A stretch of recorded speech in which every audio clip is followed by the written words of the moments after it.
So that's all I had. I wanted to just share that real quickly with you. I open it up for a few questions. Jeff, I don't know if we have any questions or not.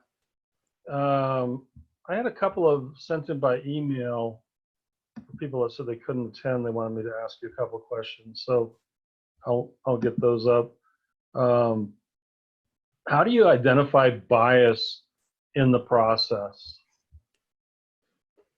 Yeah, that's a great question.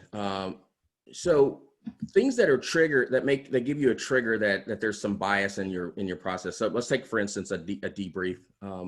The debrief somebody might say, yeah, I just wasn't feeling it. Oh, I don't think they're a fit. Those are things that make you go, okay, this person is looking through a filter that is causing them to say these things. You may look at certain names, right? There are names on resumes that people look at and they're like, oh, I don't think that's the person we want to get. So you always want to ask them what makes you say that, and you'll start to learn more about it. Schools, where did this person go to school? That makes a big difference. Parts of the country, those are things that make a big difference.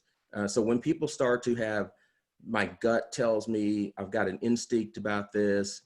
Sometimes they don't even know. It's called unconscious bias, and there's lots of training on it. There's lots of information out there that will help really discover, hey, I've got a bias against this. I've got a bias here that I wasn't even aware of.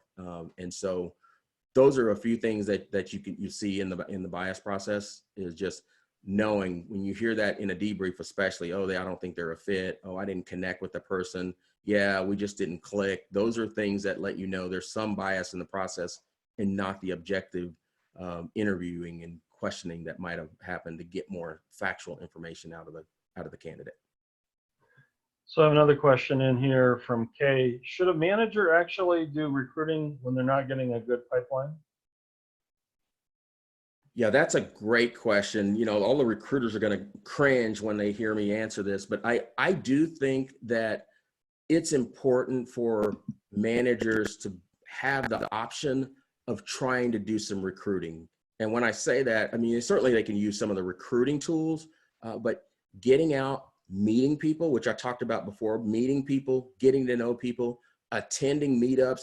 The best recruiting a manager can do is be present, be available for people to talk to you and understand what your jobs are, what's your organization about, and really being an advocate and a champion for the organization and the roles and your mission as an organization. The recruiters can certainly show a manager how to do some actual hands-on tactical recruiting. That's not always the best use of their time. The manager could also do what I call a sourcing session, where they get with their recruiter or a couple of recruiters and have the recruiter bring up profiles of people and then be able to talk the recruiter through, this is a good person and this is why. Because what happens is a recruiter can go and look for, even if a recruiter doesn't fully understand the functional area and the roles in depth, they know how to go look for stuff given that feedback from the manager. So I think managers should recruit in the sense, and the other thing with a manager recruiting, we'll learn how difficult recruiting is. And so that sometimes gives the recruiter a little bit of slack, but I think that communication is really critical and really key, and getting out and meeting people and getting those referrals is a key.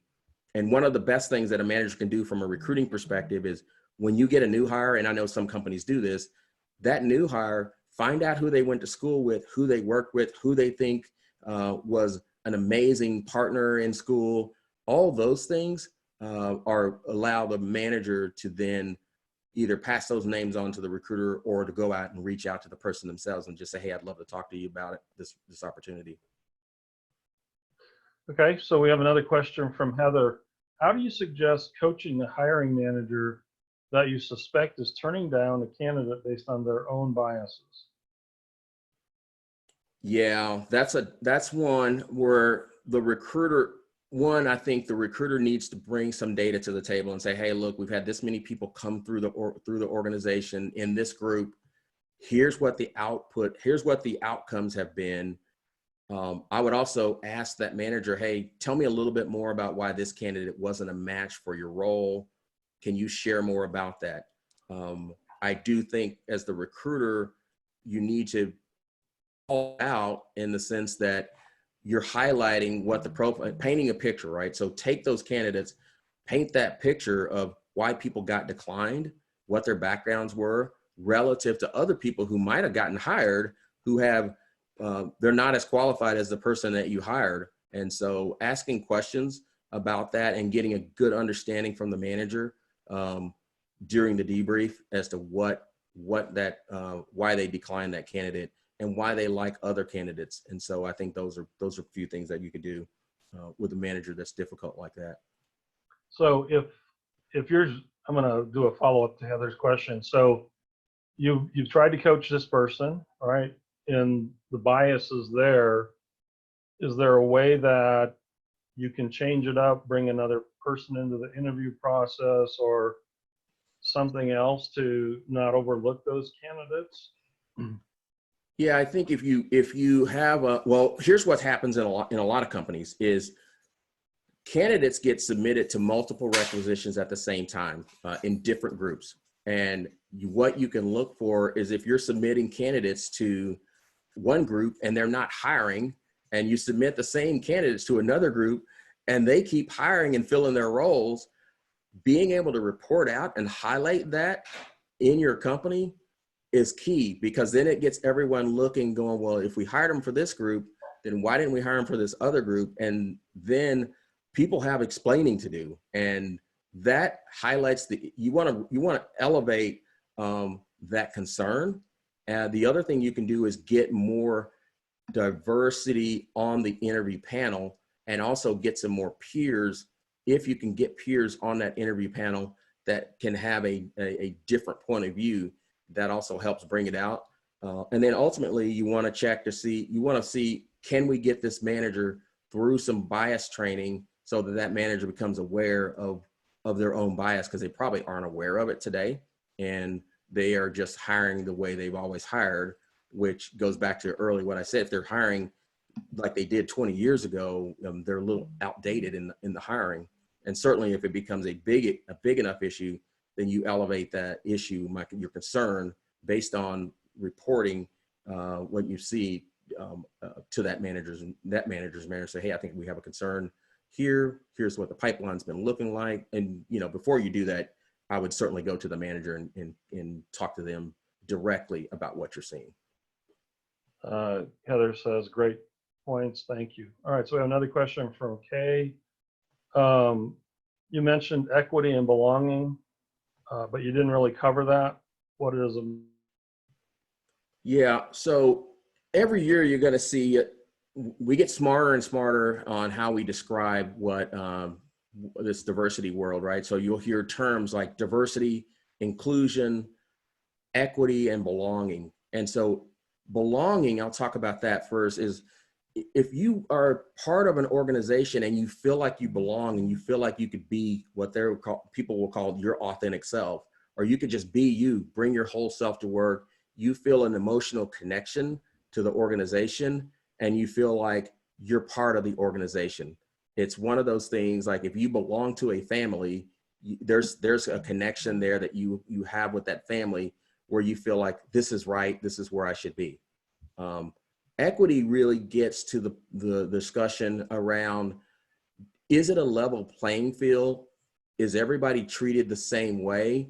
Or is everybody getting promoted at the same level, right? Regardless of your demographics or your gender or your orientation or any of your personal preferences. Is it a level playing field, and we treating the same way? And one of the big topics that's been there has been pay equity for gender, right? There's a lot of conversation, a lot of discussion, studies and research that show women are paid less than men for the same job. And that equity issue might cut across gender, demographic, lots of different places where it needs to be equal, right? You're trying to level that playing field, and you're trying to make sure everyone has the same opportunity or is rewarded in the same way that their colleagues are. And so you'll hear normally diversity, equity, inclusion, and belonging. And certainly all those terms really give a bigger picture as to where the transformation needs to happen to create the workplace that you want to be in. And so those are some of the definitions. I can certainly send out more information on DE&I and belonging to the group. We can email that out. Okay, so if somebody is a brand new recruiter and they want to learn more about diversity and how specifically to recruit for more diverse candidates, where would you recommend they start? Yeah, well, I'll tell you now, I'm happy to connect with anyone on diversity and inclusion recruiting. And, you know, I do this work for free if my family would eat cat food, but, you know, I love sharing this information. And so I would say you can do a quick search on the internet and you can find lots of information on diversity recruiting. We focus on diversity recruiting. It's a passion of mine. I've been doing it for a long time. And I have a personal reason for doing diversity recruiting. But you could start and do a search on the internet. We've got information on our website at diverserecruitingexperts.com. And I certainly will make sure my email's out there so we can kind of guide people through some of that. But there are a lot of places out there that you could go. Glenn Cathy has done a lot of work on diversity recruiting. Torrin Ellis has done a lot on diversity recruiting. So there's some people out there who have done a ton of work in this area, including me. And so I would just say you could start with me and we can talk a little bit about where you are and where you're trying to go. And I'm happy to help and direct you more specifically based on where you are. Okay, I don't see any other questions here. If you have a question, please type it in the chat. Great. Thanks, Jeff. I want to thank everybody for joining us. I know you got a lot to do.